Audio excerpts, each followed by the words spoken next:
민수기. 성경의 네 번째 책으로서 이집트 노예였던 이스라엘이 출애굽한 후의 이야기가 이어집니다. 하나님은 그들을 시내 산으로 데려와 거기서 언약의 관계를 맺으셨죠. 이스라엘의 반역에도 불구하고 은혜의 하나님은 그들이 하나님의 거룩한 임재 가운데 살 수 있도록 성막을 주셨습니다. 민수기는 이스라엘이 시내산 앞에서의 일련의 삶을 마무리하고 하나님께서 아브라함에게 약속하신 땅을 향해 광야로 들어가면서 시작됩니다. 책의 줄거리는 이 여정의 각 단계별로 구성되어 있는데요. 처음은 시내산에서 시작되고 그 후 바란 광야를 향한 여정으로 이어집니다. 거길 떠난 후엔 약속의 땅 바로 맞은편에 있는 모압 평지를 지나게 되죠. 첫 번째 부분은 인구조사로 시작되는데요. 민족의 수를 센다는 의미로 민수기라는 이름이 붙게 되었죠. 그리고 지파별 진편성에 대한 법이 나옵니다. 성막을 진중앙에 두고 그 주변을 제사장과 레위 지파가 둘러싼 뒤 주변 사면에 12지파를 배치했습니다. 유다 지파를 선두로 하고요. 이렇듯 정교한 배치는 하나님의 거룩한 임재가 이 민족의 존재의 중심에 있음을 상징합니다.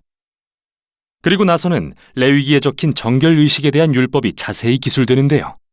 하나님의 임재를 그들 가운데 모시고 싶다면 모든 노력을 기울여 진을 거룩히 하여 그분의 거룩을 받아들일 수 있도록 해야 한다는 의미였죠. 10장에서는 하나님의 임재의 구름이 성막 위에 떠올라 이스라엘을 시내산에서 광야로 인도하는데 얼마 안 지나 심각한 상황이 벌어집니다. 11장에서 이스라엘은 배고프고 목마르다며 불평하더니 급기야 이집트로 돌아가고 싶다고 외치기 시작하고 12장에 가서는 모세의 형과 누나도 그에게 맞서 온 백성 앞에서 그를 비방하기 시작하죠. 여정의 시작이 썩 좋아 보이지 않네요. 다음 부분은 이스라엘이 바란 광야, 즉 약속의 땅으로 가는 중간쯤 도달하면서 시작됩니다. 하나님은 모세에게 각 지파에서 정탐꾼 12명을 뽑아 약속의 땅으로 보내라고 하시는데요. 정탐을 마치고 돌아온 자 중 10명은 가나안 사람들이 너무 강해서 이스라엘이 절대 이기지 못할 거라고 보고하지만 2명의 정탐꾼 갈렙과 여호수아는 하나님은 이스라엘을 구하실 수 있다고 말합니다. 그러나 그 10명이 백성들을 선동하여 두려움을 조장하고 반란을 계획하기 시작하죠. 그들은 새 지도자를 세워 이집트로 돌아가려고 합니다. 하나님은 당연히 분노하셨고 모세는 백성을 대신하여 하나님께 중보하는데요. 그가 하나님께 아브라함에게 하신 약속을 지키시라고 부르짖자 하나님은 기도를 들어주십니다. 그러나 그분의 공의로 인해 이스라엘이 원하던 대로 약속의 땅에 들어가지 못하는 벌을 내리시죠. 하나님은 이 세대가 광야에서 죽을 때까지 40년간 방황하게 될 것이라고 선고하시며 오직 그들의 자녀들만 그 땅에 들어갈 거라고 하시죠. 결과가 이 정도면 그들도 이제 정신을 차릴 법한데 오히려 더 심각해집니다. 다음 이야기에서 레위 지파 중 한 그룹이 단체로 반역하기 시작했는데 그들은 모세와 아론의 리더십에 도전하며 그들이 분에 넘치는 일을 하고 있다고 외치죠. 그래서 하나님은 이 레위인들을 엄하게 벌하시고 모세와 아론을 이스라엘의 지도자로서 재확인시켜 주십니다. 이제 이들은 바란 지역을 떠나 길을 떠납니다. 그런데 상황은 또 악화되기 시작합니다.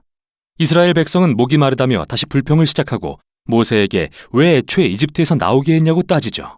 그러자 하나님은 모세에게 반석에게 명령해서 물을 내라고 말씀하십니다. 그러나 모세는 그대로 하지 않고 월권 행위를 하고 마는데요. 바위를 2번 치면서 이 반역자들아 우리가 이 반석에서 물을 내야겠느냐라고 화를 내죠. 모세는 마치 자기가 물을 내는 것처럼 자신을 하나님의 위치에 둠으로써 하나님의 영광을 가리고 맙니다. 그래서 모세 자신도 결국은 광야 세대와 같은 운명을 맞게 되죠. 그 또한 사막에서 죽어 절대 약속의 땅에 못 들어가게 된 것입니다.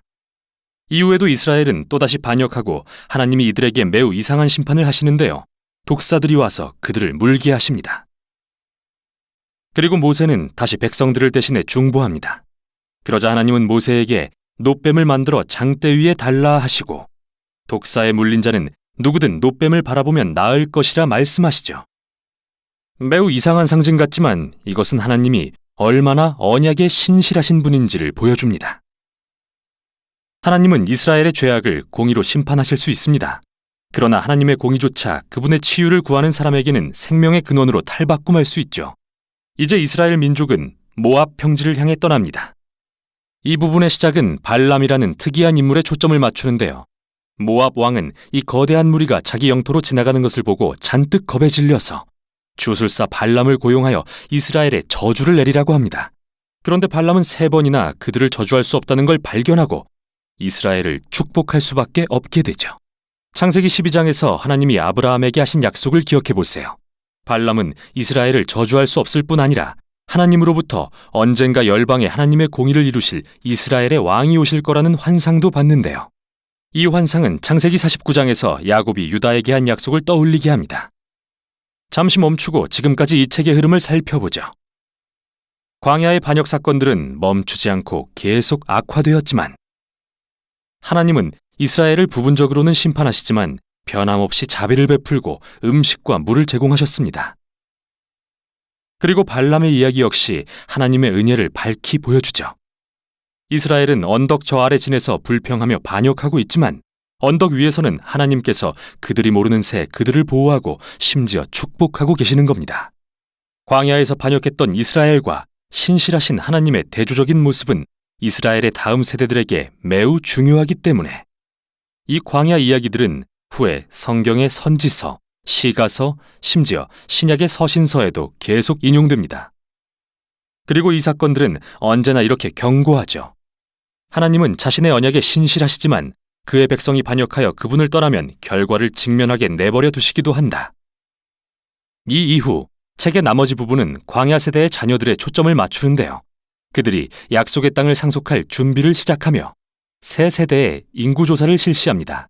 그리고 그들은 주변의 민족들과 싸워 많은 전투에 승리합니다. 그리고 몇 지파는 약속의 땅에 정착하기 시작하죠. 이렇게 민수기는 새 세대가 약속의 땅에 정착하는 것으로 마무리되고 이제 모세는 마지막 설교를 통해 지혜와 경고를 전해주려는 참입니다. 여기까지가 민수기의 내용이었습니다.